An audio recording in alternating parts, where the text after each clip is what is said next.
Friends வாங்க friends, எல்லோரும் எப்படி இருக்கிறீங்க? ஓகே, எல்லோரும் மதியானம் மணி 2 ஆச்சு. சாப்பிட்டீங்களா? சாப்பிட்டீங்கன்னா கமெண்ட்டில் சொல்லுங்கள். நான் இப்போ சாப்பிட்லான்னு உட்காந்தா வீட்டில் சாப்பாடு செஞ்சுருப்பான்னு பார்த்தா சாப்பாடு கம்மியாக தான் இருந்துச்சு. சரி கொஞ்சமாக இருக்குது சொல்லிவிட்டு பத்தாது சொல்லிவிட்டு அப்புறம் நான் என்ன பண்ணேன், சரி கடையில் போய் ஒரு 3 புரோட்டா வாங்கிட்டு ஒரு ஆம்லேட் வாங்கிட்டு வரலான்னு வாங்கிட்டு வந்திருக்கிறேன். பார்த்தீங்கன்னா காட்டுறேன் பாருங்கள். யார் யாருக்கு கமெண்ட்டில் சொல்லுங்கள், யார் யாருக்கு புரோட்டா பிடிக்குன்னு கமெண்ட்டில் சொல்லுங்கள். யார் யாருக்கு ஆம்லேட் புரோட்டா கூட ஆம்லேட் சாப்பிடுவீங்கன்னு கமெண்ட்டில் சொல்லுங்கள். வாங்க பார்க்கலாம். இங்கே பாருங்க ஃப்ரெண்ட்ஸ், ஆம்லேட் சொல்லியிருந்தேன், ஒரு ஆம்லேட் ஒன்று வாங்கியிருந்தேன். பாருங்கள் சூப்பராக இருக்குதா? புரோட்டா பாருங்கள், ஒரு 3 புரோட்டா வாங்கியிருந்தேன். பாருங்கள், இது குழம்பு வந்து பார்த்திங்கன்னா சிக்கன் குழம்பு. பாருங்கள், புரோட்டாவுக்கு சிக்கன் குழம்பு இல்லைன்னா அந்த புரோட்டாவே நிறைவு செய்ய முடியாது.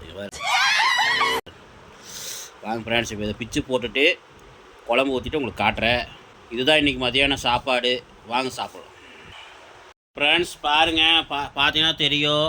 இங்கே பாருங்கள், அப்படியே புரோட்டா பிச்சு போட்டு மேலே சிக்கன் குழம்பு ஊற்றி பாருங்கள், அப்படியே ஆம்லேட் தொட்டுட்டு சாப்பிட்டா எப்படி இருக்கும்? சாப்பிட்லாமா?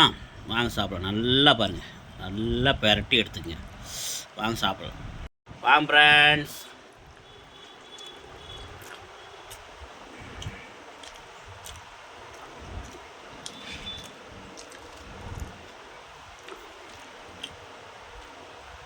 செம. என்னதான் பார்த்தீங்கன்னாலுமே நீங்கள் என்ன குழம்பு ஊற்றினாலும் சிக்கன் குழம்பு ஊற்றி சாப்பிட்டா புரோட்டாவுக்கு டேஸ்ட்டு அல்டிமேட்.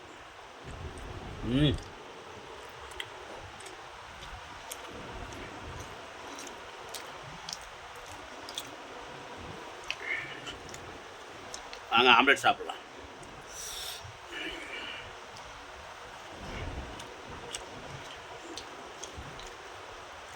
ஆம்லேட் சாப்பிட்றவங்களாம் கொஞ்சம் கறி குழம்பு கொஞ்சம் தொட்டு சாப்பிட்டு பாருங்கள், அல்டிமேட்டாக இருக்கும்.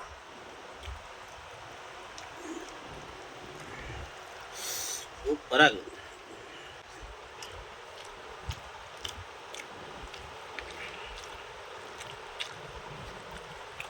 டயட் இருக்கலான்னு பார்த்தா என்ன பண்ணுறது, ஏன்னா புரோட்டா ரேட்டு கொஞ்சம் கம்மி, அதனால் புரோட்டா வாங்கிட்டு வந்தேன்.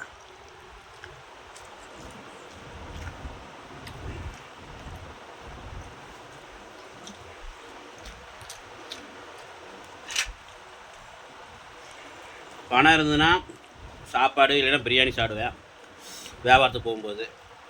அப்படி இல்லைன்னா காசு கம்மியாக இருந்தால் ஒரு புரோட்டா அழகாக ஒரு 3 புரோட்டா சொல்லுவேன், ஒரு ஆம்லேட் சொல்லுவேன், முடிஞ்சுது.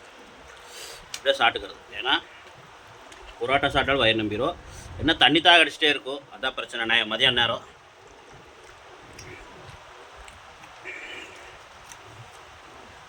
ஏதோ ஒரு நாள் சாப்பிடுங்க.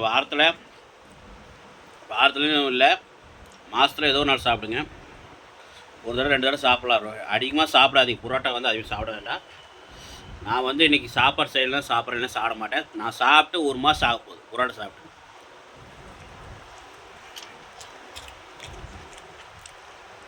ஓகே ஃப்ரெண்ட்ஸ், இதுதான் சாப்பாடு. சாப்பிடுங்க. இதான் ஒரு சின்ன வீடியோ. மீண்டும் நல்ல ஒரு வீடியோ சந்திக்கலாம். பாய் ஃப்ரெண்ட்ஸ், பாய்.